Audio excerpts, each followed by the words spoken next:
Astaghfirullah. Bismillahirrahmanirrahim.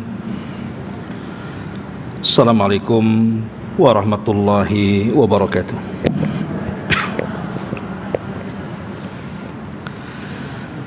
Bihamdillahi wassalatu wassalamu ala rasulillah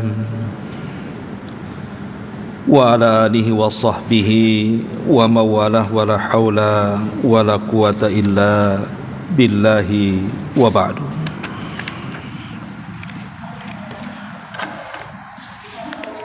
Alhamdulillah, di pagi menjelang siang ini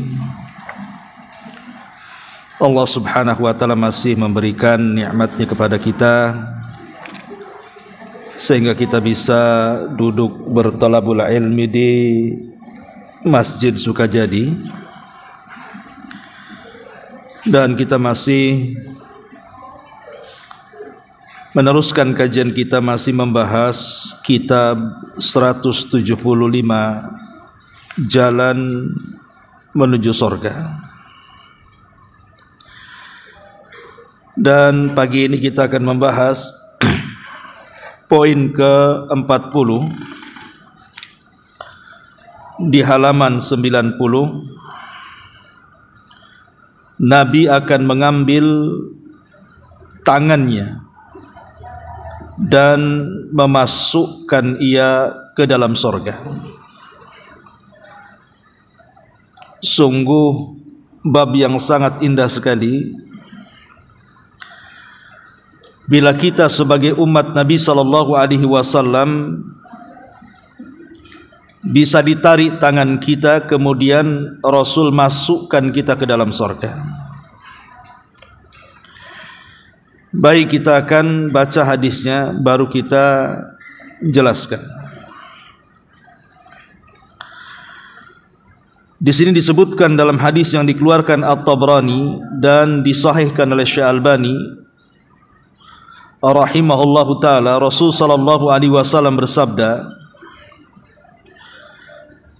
"Man qala idza asbaha raditu billahi rabba wa bil islami dina wa bi muhammadin nabiyya fa ana az-zaimu la akhudanna biyadihi hatta udkhilahul jannata." Barang siapa yang ketika memasuki waktu pagi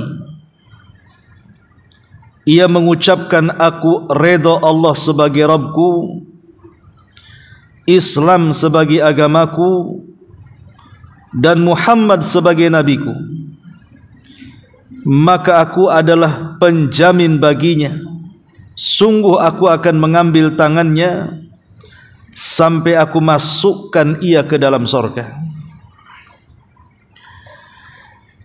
Ma'asyiral muslimat yang dimuliakan Allah subhanahu wa ta'ala, hadis ini adalah hadis yang sangat mulia untuk kita bahas, karena hadis ini juga bicara soal akidah seorang muslim kepada Allah, Rasul dan agamanya. Sebenarnya hadis ini ada dua redaksi.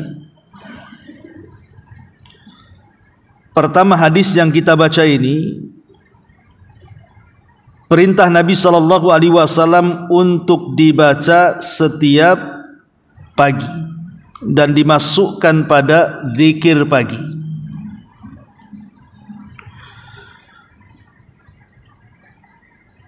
Dan hadis yang kedua, hadis ini dibaca setelah mendengar suara azan, sebagaimana Nabi sallallahu alaihi wasallam mengatakan, "Man qala hina yasma'un nida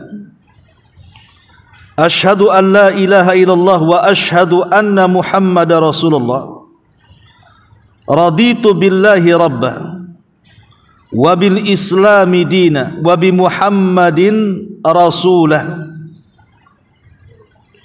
Barang siapa yang mendengar suara azan, kemudian dia mengatakan, saya bersaksi tidak ada ilah yang berhak disembah kecuali Allah, dan saya bersaksi bahwa Muhammad adalah utusan Allah, aku redha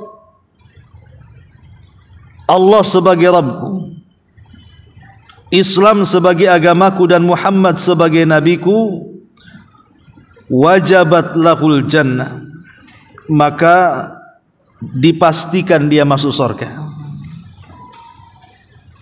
Jadi lafaz kalimat raditu billahi rabba wa bil islami dina wa bi Muhammadin nabiyya ini dibaca di dua tempat. Pertama dijadikan zikir pagi, dan yang kedua dijadikan zikir setelah mendengar azan. Ya tentu setelah membaca salawat Allahumma rabba hadhihi da'wati tamma, baru kemudian setelah itu selesai asyhadu an la ilaha illallah wa asyhadu anna muhammadar rasulullah raditu billahi rabba wa bil islami dina wa bi muhammadin nabiyya wa rasulah. Faedahnya sama. Nabi SAW menjanjikan sorga bagi sesiapa yang mendawamkannya, bagi sesiapa yang merutinkannya, dibaca setiap pagi dan setelah mendengar suara adzan. Baik, kita akan jelaskan kenapa begitu indahnya hadis ini, sampai Nabi SAW menjanjikan sorga kepada siapa yang mengucapkannya. Bahkan lebih daripada itu, Nabi sendiri yang mengambil tangan kita, kemudian menarik kita dan memasukkan ke dalam sorga. Alangkah indahnya tangan Nabi SAW meraih tangan kita, kemudian mengantar langsung ke sorga. Di sini ada 3 kalimat yang sangat penting untuk kita bicarakan. Pertama, kalimat raditu billahi rabba, aku redha Allah sebagai Rabbku. Yang kedua, wabil islami dina, aku redha Islam sebagai agamaku.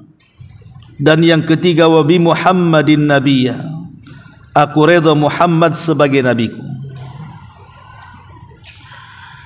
3 kalimat ini ulama mengistilahkan dengan usulus thalatha, 3 pondasi penting yang harus diyakini seorang muslim, kalau tidak akan bermasalah agamanya. Karena 3 perkara ini juga yang akan ditanyakan kelak setiap muslim ketika masuk ke dalam kubur, di mana di dalam kubur itu ada yang disebut dengan fitnah kubur. Dan fitnah kubur itu artinya su'alul malakaini, pertanyaan-pertanyaan 2 malaikat Munkar dan Nakir. Di mana pertanyaan pertama, man rabbuka, siapa Rabbmu? Yang kedua, wa ma nabiyuka, siapa nabimu? Dan yang ketiga, wa ma dinuka, apa agamamu? Maka jawabannya raditu billahi rabba wa bil islami dina wa bi Muhammadin nabiyya wa rasulah. Jadi 3 kalimat ini sebagai jawaban dari pertanyaan malaikat Munkar dan Nakir. Makanya disebut 3 pondasi utama yang harus diyakini seorang muslim, kalau tidak akan bermasalah hidupnya, baik ketika di dunia ataupun setelah kematiannya. Lalu apa maknanya kalimat raditu billahi rabba wa bil islami dina wa bi Muhammadin nabiyya ini? Kalimat pertama, raditu billahi rabba, kita redha Allah sebagai Rabbku. Artinya kalau kita sudah redha Allah Subhanahu wa taala sebagai Tuhan kita, sebagai Rabb kita, maka semua putusan-putusan yang Allah putuskan kepada kita, maka kita wajib untuk pasrah dan menerimanya. Dengan kata lain, kita harus mengatakan sami'na wa ata'na, siap dengar dan siap taat. Karena kita sudah redha Allah sebagai Tuhan kita.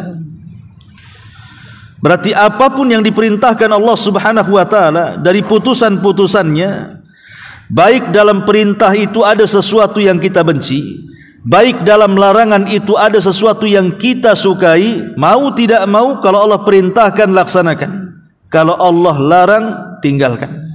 Itu bentuk keridhaan kita kepada Allah Subhanahu wa taala. Yang kedua, bentuk keridhaan kita kepada Allah Subhanahu wa taala, kita harus redha. Apapun yang diberikan Allah Subhanahu wa taala kepada kita dari rizki-rizki kita yang kita nikmati selama ini. Apakah Allah Subhanahu wa taala memberikan sedikit ataupun banyak, maka kita harus redha. Kalau kita katakan raditu billahi rabba, atau disebut dengan qanaah, artinya sedikit banyak ini pemberian Allah Subhanahu wa taala, maka kita harus redha. Jangan lisan kita mengatakan aku redha Rabb Allah sebagai Rabbku, tapi ketika kemudian seret ekonominya, ataupun Allah berikan ujian ekonominya berupa mungkin usahanya kurang lancar, dagangnya mungkin kurang untung, atau mungkin malah buntung tidak dapat untung, kemudian mulailah kita menyalahkan nasib.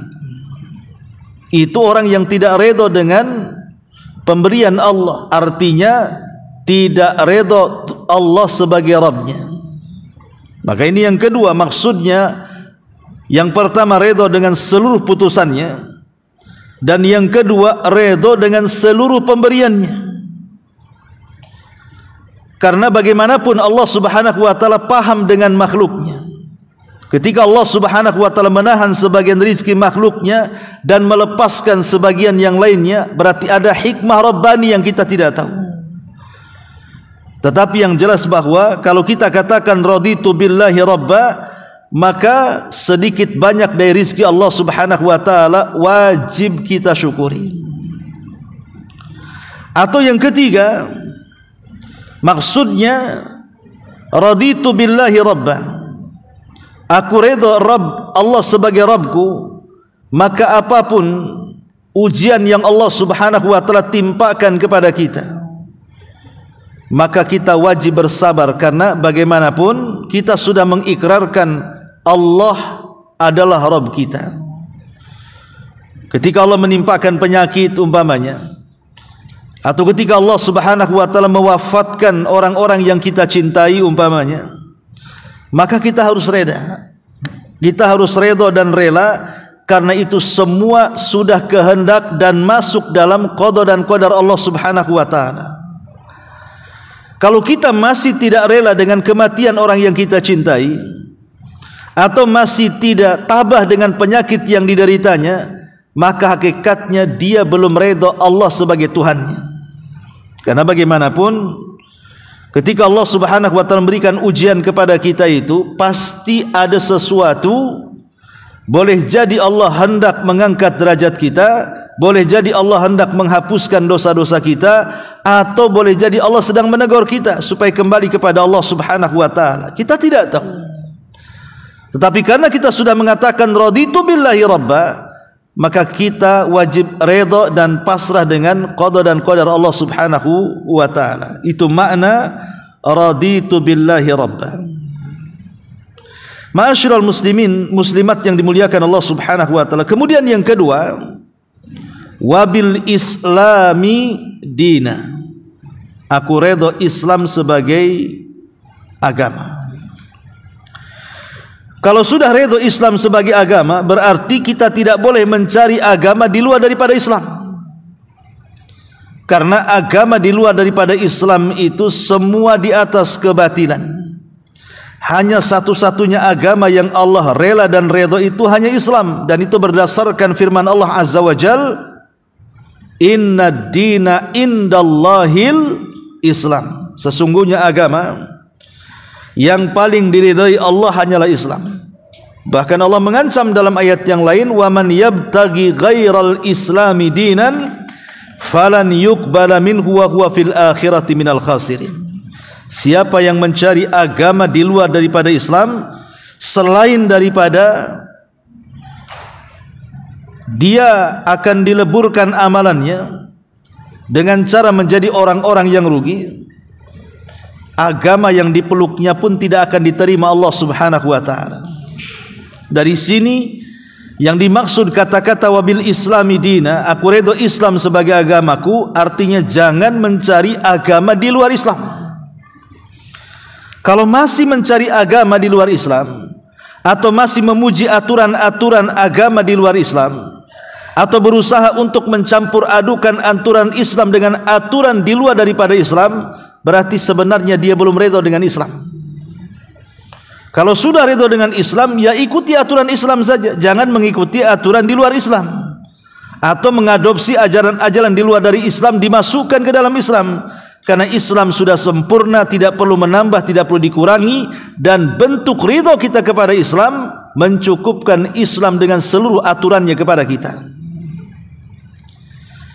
Ma'asyiral muslimat yang dimuliakan Allah Subhanahu wa taala, sedikit bicara soal Islam. Kita tahu bahwa Islam adalah agama yang paling diridhai Allah Subhanahu wa taala, di mana aturan-aturannya lebih lengkap dibandingkan seluruh agama langit lainnya. Lah Islam sendiri adalah agama yang penuh dengan rahmat. Wa ma arsalnaka illa rahmatan lil alamin. Jadi semua aturan-aturan dalam Islam itu penuh dengan rahmat. Makanya kita lihat bagaimana rahmatnya Islam kepada kita. Sampai-sampai datangnya Al-Quran dan Sunnah sebagai penopang Islam ini dalam rangka menjaga berapa? 5 perkara. Jadi Islam datang itu untuk menjaga 5 perkara. Pertama, menjaga keyakinan, supaya keyakinan kita lurus, hanya mentauhidkan Allah Subhanahu wa taala. Bayangkan Bu, kalau seandainya Islam tidak datang kepada kita, kita bisa bayangkan bagaimana keyakinan manusia itu. Boleh jadi sebagian mereka masih menyembah pohon, menyembah gunung, menyembah rawa, menyembah binatang, menyembah matahari, bulan dan yang semacamnya kan. Kalau tidak datang Islam kepada kita, sehingga orang sekehendaknya mereka mencari sesembahan dan sekehendaknya mereka menyembah Tuhan sesembahan. Tapi Islam datang, sesembahan kalian tidak benar. Kalian menyembah batu tidak benar, kalian menyembah pohon tidak benar, kalian menyembah sungai tidak benar, kalian menyembah binatang tidak benar, apalagi menyembah matahari, bulan dan bintang. Yang benar itu hanya menyembah Allah semata. Islam datang kemudian meluruskan keyakinan.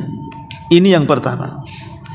Yang kedua, Islam datang untuk menyelamatkan akal manusia.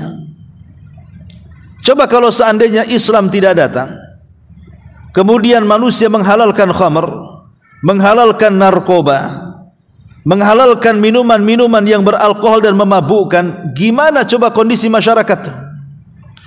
Padahal kita tahu bahwa khamr, narkoba dan yang semacamnya itu termasuk umul khaba'ith. Dia adalah induk dari seluruh kerusakan.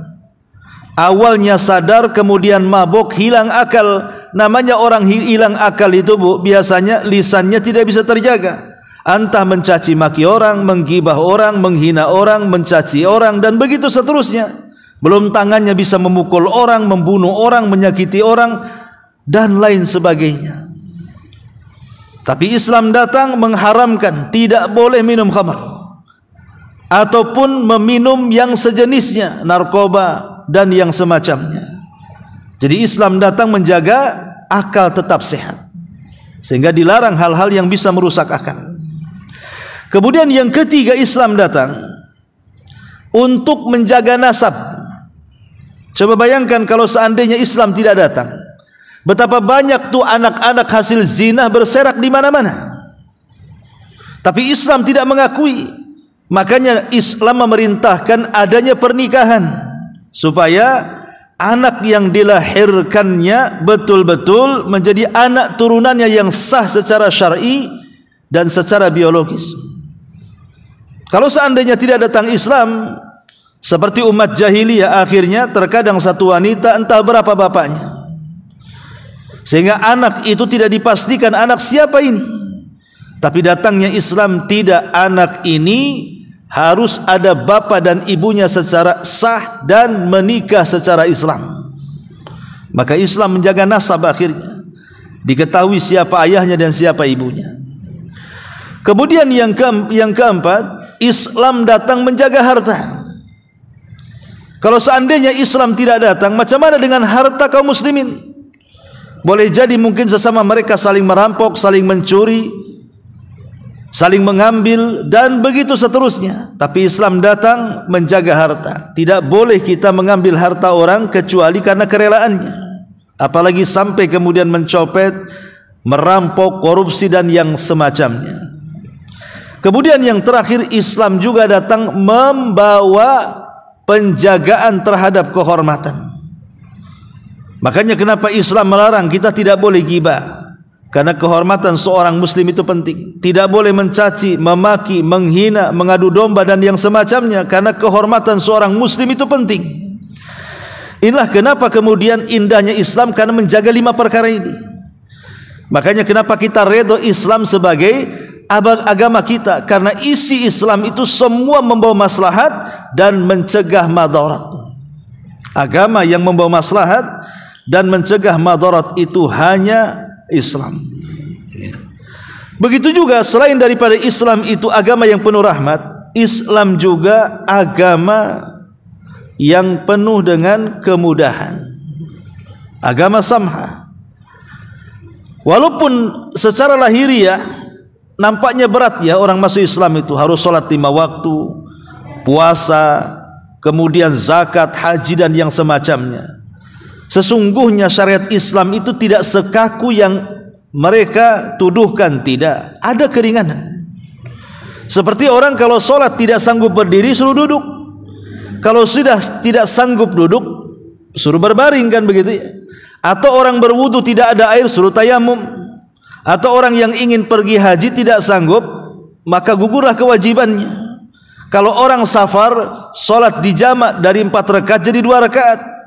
Dan begitu seterusnya. Jadi kemudahan Islam itu bisa menggugurkan secara keseluruhan, atau boleh jadi meringankan, atau boleh jadi menggantikan dengan sesuatu yang jauh lebih mudah dari hukum asal. Itulah Islam, agama yang membawa kemudahan. Jangan mempersulit Islam. Ma'asyiral muslimat yang dimuliakan Allah Subhanahu wa taala, itulah makna raditu billahi rabba wa bil islami dina. Kemudian yang ketiga, di sini Nabi SAW mengatakan wa bi Muhammadin nabiyya, dan aku redha Nabi Muhammad sallallahu alaihi wasallam sebagai nabi. Kalimat aku redha Muhammad sebagai nabi, maksudnya kalau kita sudah menyatakan bahwa saya rela dan saya redha Muhammad sebagai nabi, lalu apa konsekuensinya?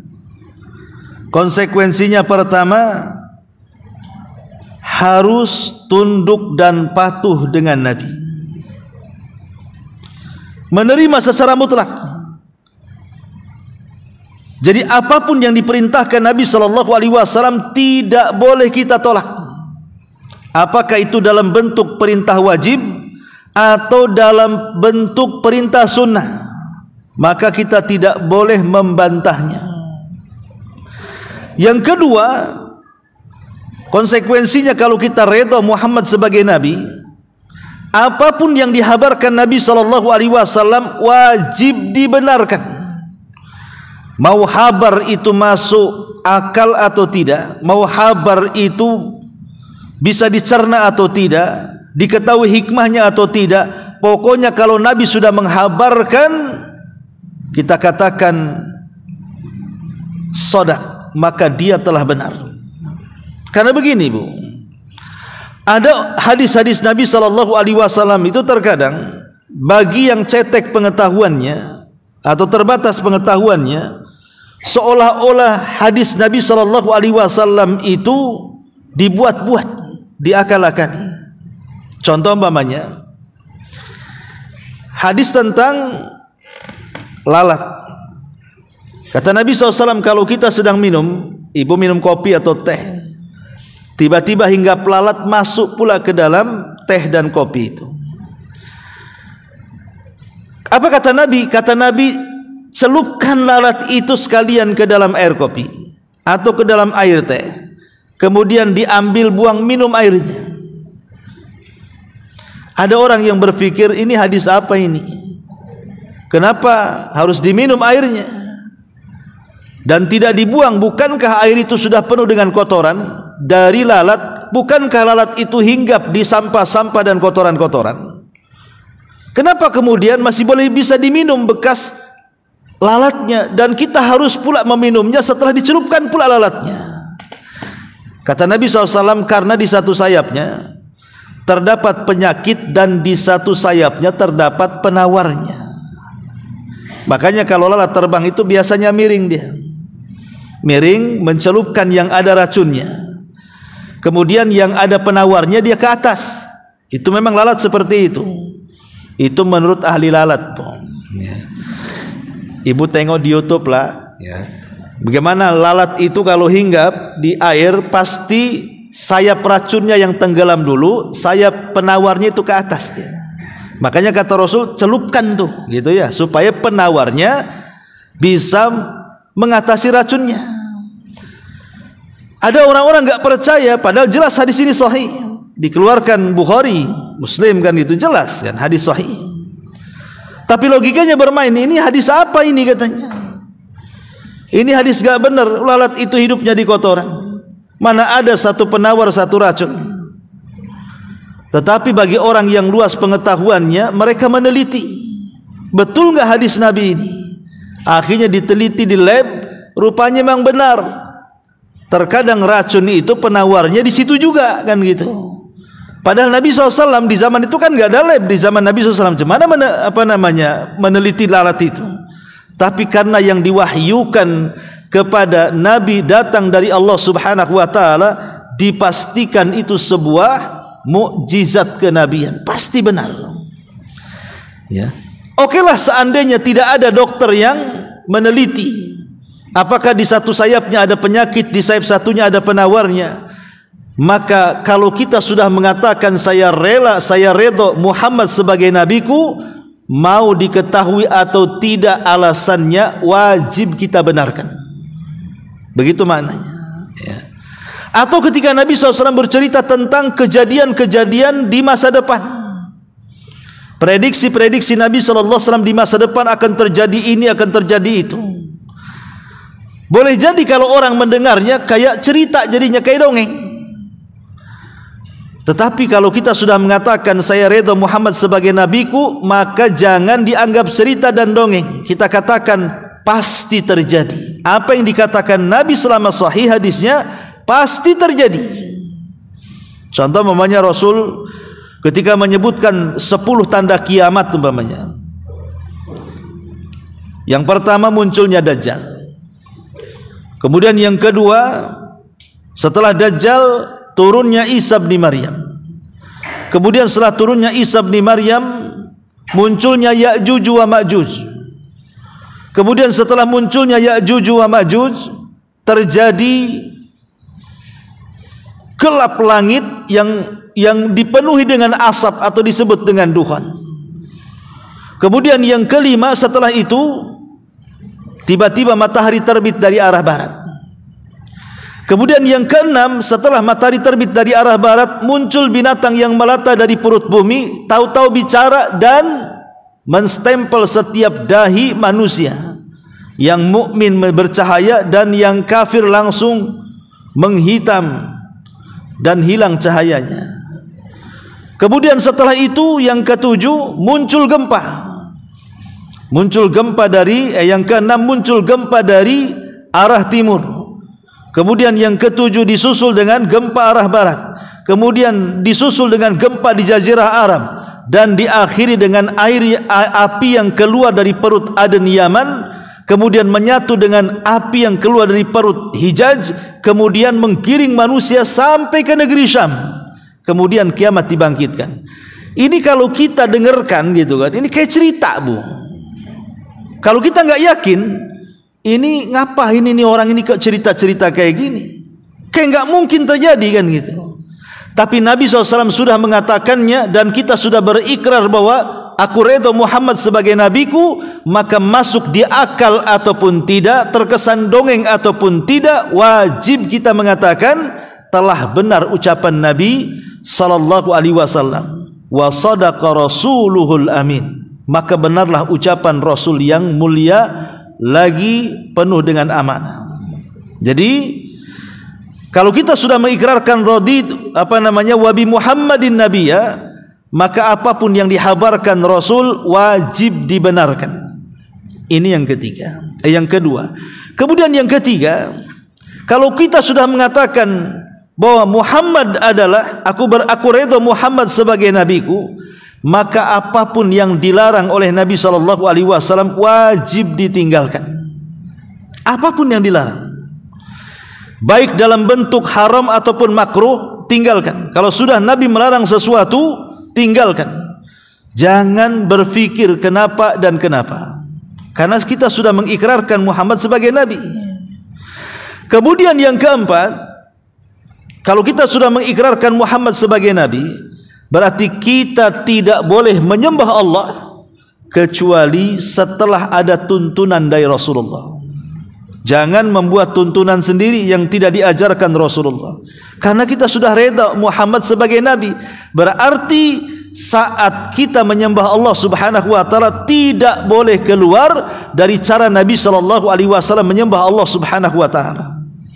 Kalau tidak, kita masih membuat cara-cara yang tidak pernah dilakukan Rasul, berarti kita belum menganggap dia sebagai Nabi utusan Allah Subhanahu wa taala.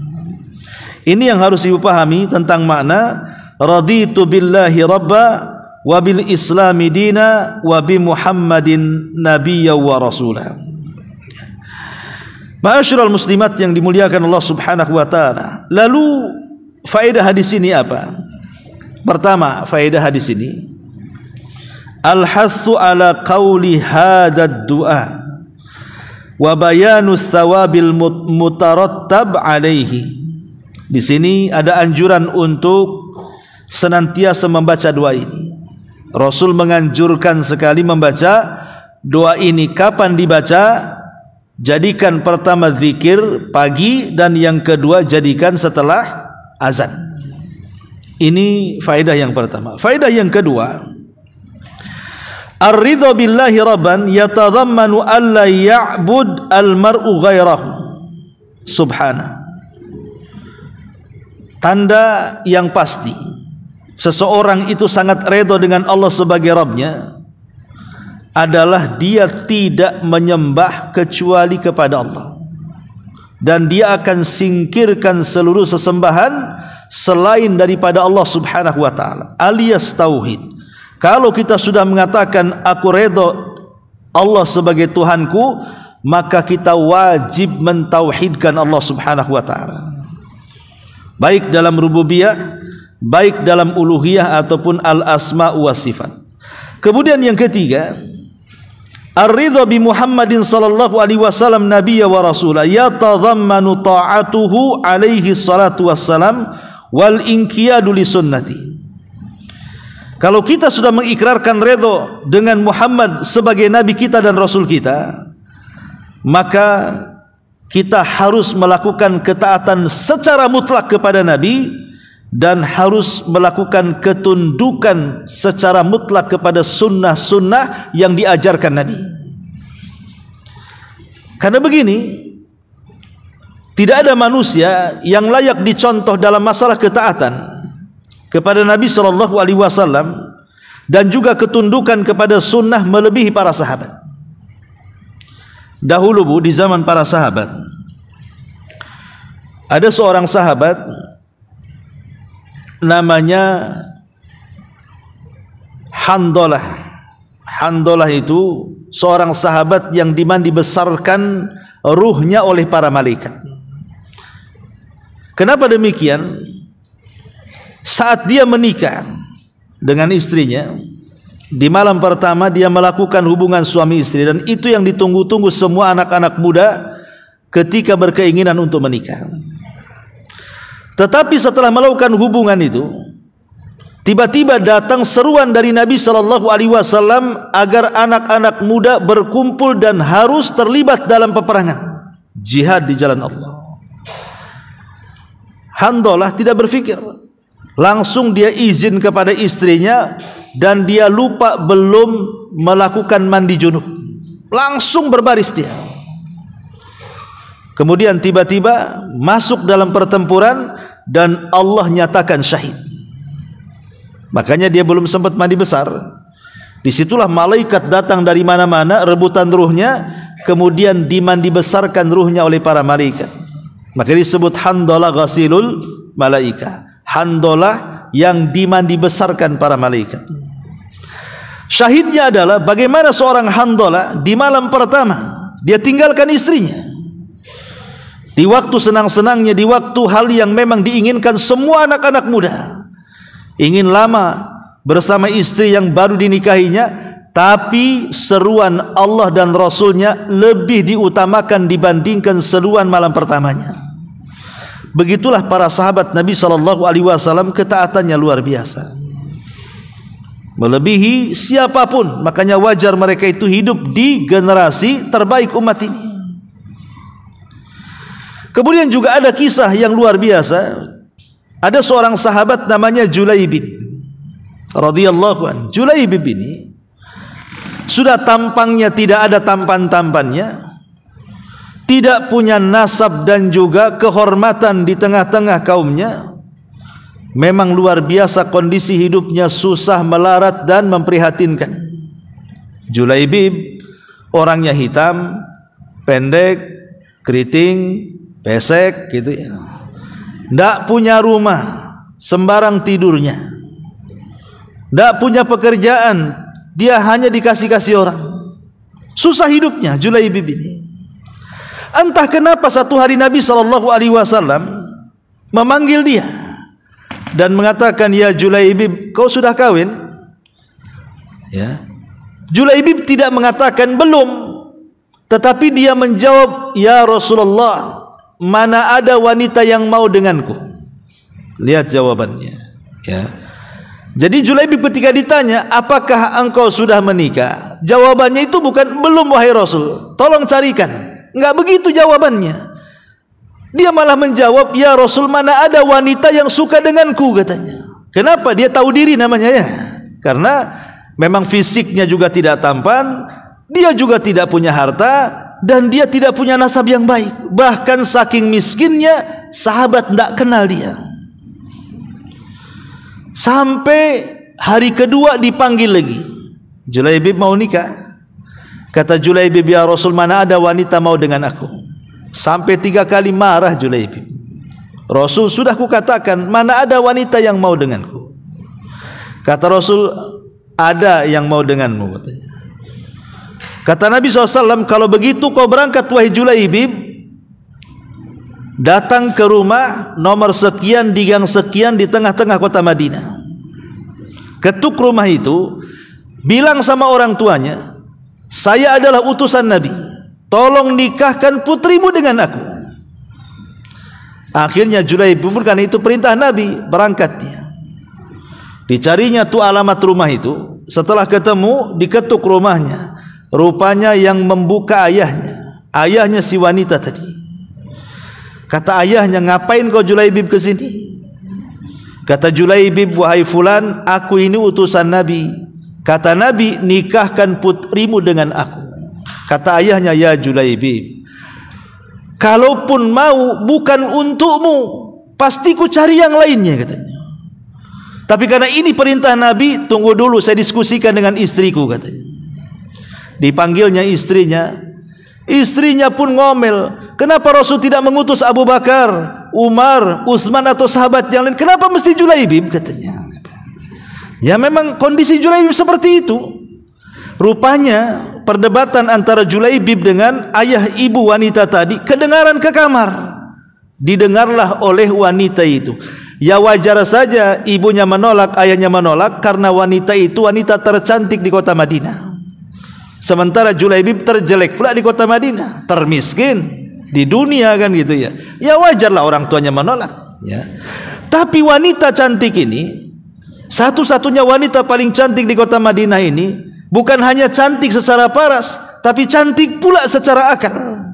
Dia langsung datang ke halaman, dimarahinya kedua orang tuanya dan mengatakan, ataruddani Rasulillah. Ibu bapakku, berani-beraninya engkau membantah pesuruh Nabi. Ya. Berani-beraninya engkau membantah pesuruh Nabi, katanya. Nikahkan aku dengan dia, katanya. Anaknya yang mau. Ya, gimana lagi orang tuanya? Coba, anak yang berakal, dua orang tuanya tak berakal tuh. Karena tidak mungkin Nabi SAW mengutus seseorang kecuali ada kebaikannya di situ, kan. Terpaksalah orang tuanya menikahkan putrinya dengan Julaibib. Di malam pertama belum pun disentuh istrinya, tiba-tiba kemudian datang seruan jihad. Maka Julaibib lebih memilih datang kepada seruan jihad, padahal istrinya belum disentuh tuh di malam pertama. Seandainya dia minta uzur kepada Rasul pun pasti diberikan uzur. Tapi panggilan Allah dan Rasulnya lebih mulia dibandingkan panggilan pertama bersama istrinya. Masuk ke medan jihad, Allah takdirkan dia meninggal mati syahid.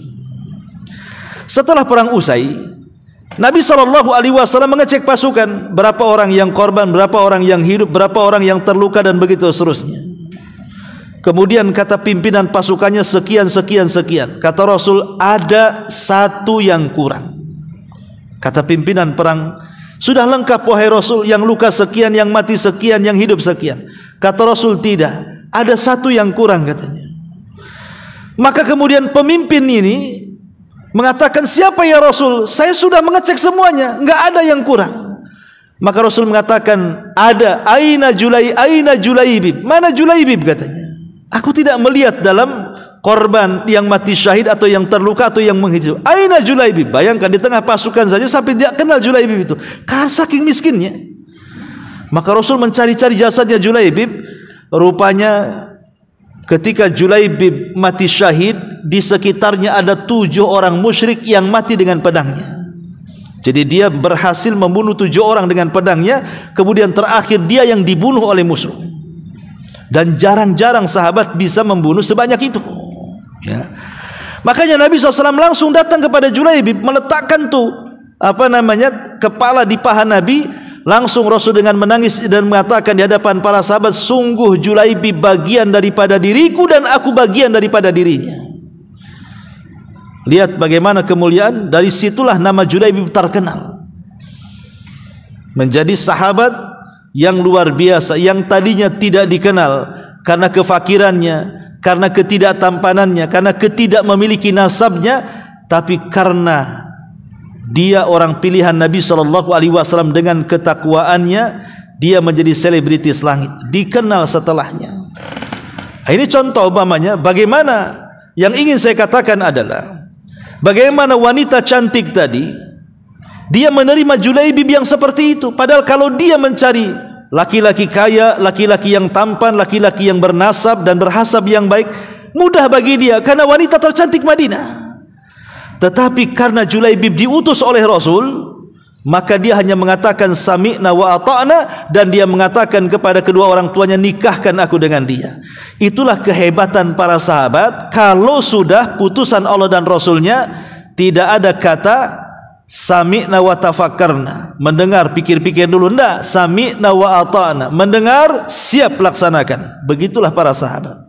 Kalau kita kan tidak, ya dengar tapi pikir-pikir dulu, bisa enggak ya, enggak masuk di akal, nanti saja, dan begitu seterusnya. Gaya kita ini melambat-lambat, tapi gaya para sahabat tidak. Pokoknya mereka langsung laksanakan. Soal nanti sanggup atau tidak urusan nanti. Karena pasti kalau tidak ada sanggupan ketika sudah dilaksanakan, pasti akan datang kemudahan.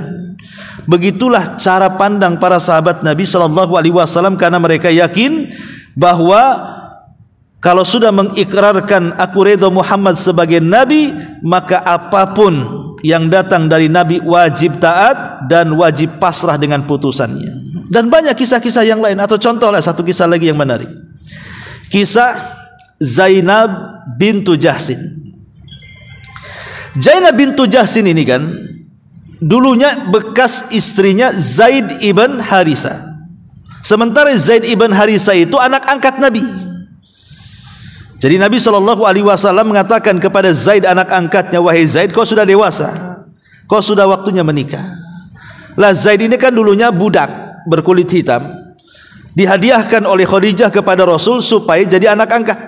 Oleh Rasul dimerdekakan, kemudian dibesarkan sampai dewasa.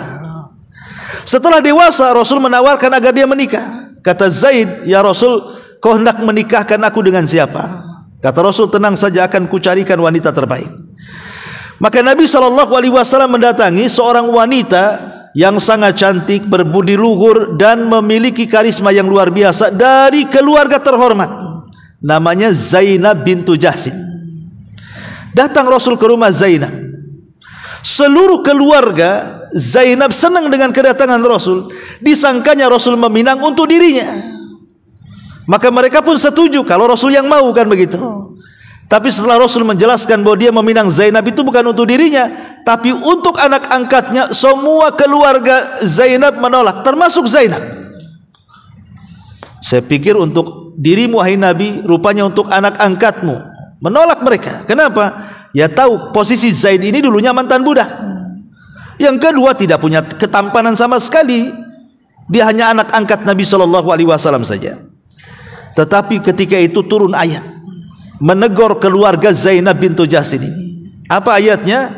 Wa ma kana lil mu'minin wala mu'minatin idza qadallahu wa rasuluhu amran an yakuna lahumul khiyaratu min amrihim wa man ya'sillaha wa rasulahu faqad dhalla dhalalan ba'ida. Kata Allah berfirman, tidak layak bagi seorang mukmin laki-laki, seorang mukmin perempuan, kalau sudah turun putusan Allah dan Rasulnya, tiba-tiba ada kebimbangan dalam hatinya. Karena barang siapa yang bermaksiat kepada Allah dan Rasulnya, maka dia telah tersesat dengan kesesatan yang jauh. Ketika turun ayat ini, semua keluarga Zainab terdiam. Akhirnya mereka pun mengatakan, sami'na wa ata'na. Ini sudah putusan Allah, mau apa lagi? Ya kita dengar, kita taat. Begitu para sahabat. Akhirnya menikahlah Zainab dengan Zaid. Walaupun yang namanya menikah bukan dasar cinta, kemudian tidak sekufu, tidak sebanding, memang adalah cekcok, namanya manusia. Walaupun mereka sahabat, cekcok. Belakangan akhirnya Allah perintahkan kepada Rasul untuk mengatakan kepada Zaid menceraikan istrinya.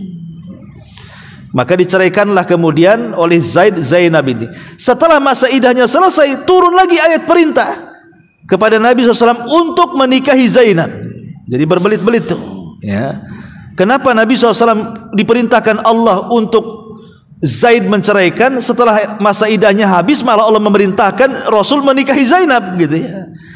Karena Rasul SAW diperintahkan Allah untuk menghapus tradisi jahiliyah. Apa tradisi jahiliyah? Tidak boleh menikahi bekas istri anak angkat. Maka Islam hapus tuh. Ya, boleh menikahi bekas istri anak angkat. Kenapa? Karena anak angkat dengan anak kandung itu berbeda. Kalau bekas istri anak kandung haram hukumnya, tidak boleh dinikahi, karena itu menjadi mahram mu'abbad. Tapi kalau bekas istri anak angkat bukan mahram. Anak angkat itu tidak ada hubungan perwalian, tidak ada hubungan mahram, dan tidak ada hubungan waris. Anak angkat ya sama dengan orang lain, cuman bedanya diangkat sama kita saja. Maka dengan menikahinya Rasul dengan Zainab, terhapuslah tradisi jahiliyah itu.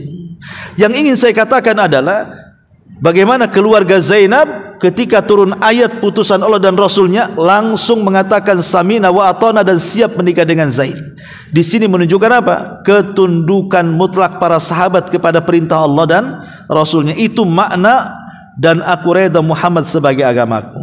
Intinya bahwa hadis ini ya memerintahkan kepada kita, kalau kita ingin berjumpa dengan Rasul, tangan kita dibawa oleh Rasul, dihantar lagi ke pintu sorga, dimasukkan lagi ke dalam sorga, maka kata Nabi SAW, bacalah setiap pagi kalimat ini, raditu billahi rabba wa bil islami dina wa bi Muhammadin nabiyya. Kan mudah, setiap pagi baca.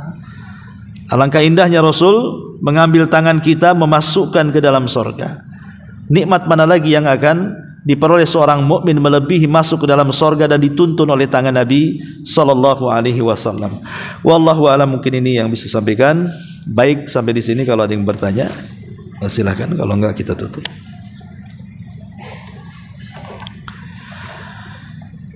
Kalau enggak ada, kita tutup dengan doa kafaratul majlis. Subhanakallah bihamdika asyhadu an la ilaha illa anta astaghfiruka wa atubu ilaik. Allahu ta'ala alam.